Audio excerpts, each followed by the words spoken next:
Ahoto Asiaka Albert Mdogbe. Et Niawé ni gestionnaire, mais EPC la bénédiction. Elbea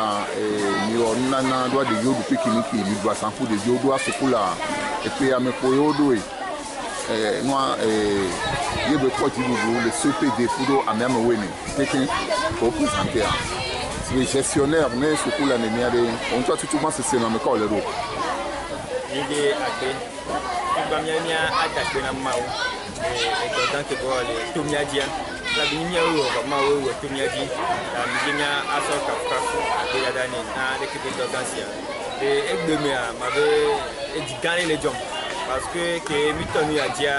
avait tout le monde va leur donner. Et tu as dit, il y a moyen de se faire bon, tout forcément, tu as dit, elle avait fait 10 milliards. Il y a quoi des yeux qui se trouvaient, il y a un peu de avec un scoop pour il y a comme son équipement, les poissons sont passés avec les viseurs d'eau. Et il y a des vieux gens, on s'en a attention particulière. Alors, dans la tempête, il y a des viseurs. Ou bien, les résultats fin d'année, et de la coupée. Mais il va donner que le school avoir dès que le school a eu et non mieux tu as mis quand les nouveaux a dit nous et nani et tu as encore là et dès que tu as mis le jamais il faut dire dès que à dans le et voir que au lot doit se gestionner les nerfs au clinando le modia quand si do moto na lo nous son na mieux kudo et noa intino wa bon avait les premières et dit allo faut faire le tout le monde va leur donner surmonter les difficultés comme il faut. On va permettre de micro les Québec school à dire avec des souvent sur les micro dès que bien mettre structure en place pour pouvoir accueillir les enfants. On a une bande qui est une difficulté bande toi qui est mis à baka surmonter les difficultés et qui va dogouni il y a la série balesso sur Hobo il y a un sur Hobo bâtiment de suivi il y a un an il y a baisse sur le et c'est pas une difficulté qui est mise à bas il est mis en bas en lit kaka va do gare mi il y a bien comment c'est va souvenir si tu vas te rentrer à dire et le on qui va gober dès que il a expliqué on a dit là où c'est gommé bien bien school à mi deux c'est bien ça après de jonti les schools devaient akpadi kudo bon ben akpadi a enindo ko pour vider donc à niveau science pour bodo comme ben dit là do va c'est gommé il est pour rentrer à les vieux va souvent il est mis pas jusqu'à 239 alors faire des blagues ton voilà c'est que les micro les pas mais dans un mais il se tient qui peut se pour la dire il est tu as akpadi tiens qui vient à quoi tu as mais deux conditions mais tu as combien quoi pour la nuit sur toi pour voir tu m'as fait dans les miens tu n'as pas la joie les joies pour ben akpadi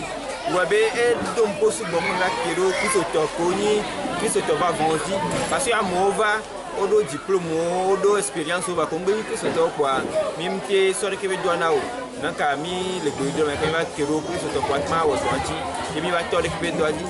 et doit bien on va toi mabe il faut maintenant l'encadrement des enseignants vous savez il y a un nouveau tichao dans notre bureau tichao dès que doit va y a stratégie pour watima agent quartier de vie au déco un quartier de vie au déco et Garcia quand même bien non classe alors bien non séance de réunion petit ciao et va do garder mais et va y dit conseil pédagogique alors américain Boutounan fiafia et que et doit assurer avec conseiller né na camion quoi qui va expérimenter souvent parce qu'il va do gami va quoi bien dans des jobs pour aider na que bien quoi et va expérimenter dès que pour le troisième au monde qui est pour là où il y a des doigts qui m'assent gommé dès que le conseil à Tianvana va faire na va faire na roti chonti ou en science de recyclage na tichao mensuellement par web et bien avec ici à nous et ignorer donc avec difficulté pour mettre pour bien que donc bien gloire oui et puis les miens comme il y avait une opportunité de ni kudo ti là ou des cadeaux de nous les miens de domaine les gars m'avait quand on est bien cadeau de nous les miens pour dire parce que les micros bien quoi mais c'est mais le quoi du Dieu les Québec résistants parce que le Québec donao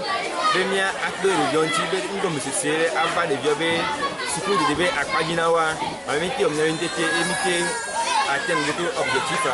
Bɛɛ b'a dɔn gari min va yi a masɔmasɔji yɛ va nanyi e ke masɔmasɔkɛji bɛ nanyi o school fɛn titi bɛ game parce que school a mi do ni mu de bi ɲɛsɔ kpali wa mi do nya akpere jirɔn ti wa bɛ school fɛn kɛ kɔ bi e le deji kutukɔ mi wa tɔn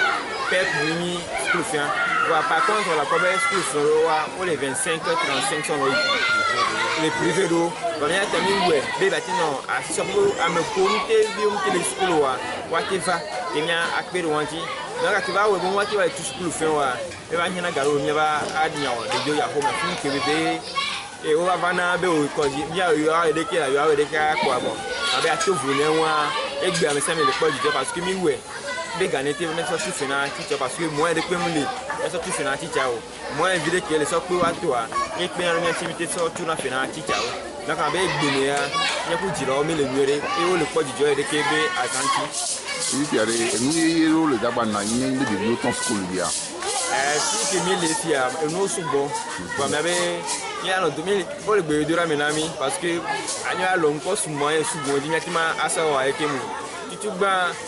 inscription pour le va mi pour le dépasser centre et noir surtout que mi mettre en place mi so accueillir school via wa inscription pour le va et le dépasser donc ami le bouton mais la noire ni ma to pour classe ba sous bon vidéo pour que des vieux wat ma te va sous bon mais jusqu'à alors m'avait sous mon les coups de banque là accueillir les vieux pour mi la long poste ne que mi de quoi est-ce que mi a limité mi action do am ko le ya bo votia alors mi a bien donc quand on a fia ko ni sous ko mi le dans le senti kudo la kudo comité to va mi ko arrêter neko ami no de bla kana ranté nya point que bâtiment anara nous voilà il y a bon les pali et devient des concurrence à loi du cadeau dom le dit na il y a pour school côté dom les akpan ya mabe ele parce que les marchés de pédia et moi na nani ko ami la tibe ya a to no bianti les pali de via privé ou nani souvent donc miami va que mi va tout ba ni di school fiandi pour que mi na occasion à me siami et la tête da for school home et ani gban et effet gwan ya be effectif atian et ba souvent parce que amokaro qui mi le wansi yo o ko e bio bana mi souvent donc a webe qui mi to school a dizerika et amo blonya souvent so nyanti be pe me ko do school wa be CP de rouge wala yo a passé yo a po e amo blonya souvent on avait ma wa me be dore na mi be le père qui me a be do pas ko kwata mi wa les classements dans établissement wa les premier na des cas premier et des quatrième et une souvent to kimi wa donc on avait ma wa me be dona bon bien que concurrence les voix après mi surmonter mi cotomi avec les appareils déjà pour le moment et on dit il y a quelle action si là qu'on est le Togo ou si là qu'on est le crédit yo le seigneur ben ko ko ya bon si là qu'on le Togo et on avait dit les schools ma a de kuna jiro ke be de visia wa abe pour le moment au cotoni animal que jon ko pande pelo donc no ja ba wa investir wa be éducation be eswa de visia atima azu de ke atima azu ame do atima adegbele ha so na lati ame gande la fide ye am ko le tevie alo ko to le pali de bia ma ade kuna be no product que division wanami be metma awo do ke mi le wa division be agbe be division be so metma anyo va amko le juta ko yin Togo vikua ma ko to ade mfuna wo be ne ma o te vi wanu ka ko le do funu gbe a no ko to anu do mpu afi eye ne mo ko suwasia no pere wa no vikua la kwenti be watan atima high school ye watma ado bas mire e se ekma la de Togo ko be kagbe la kan be nya ke anke Eyon, a retour à Albert Mouakwe. D'accord.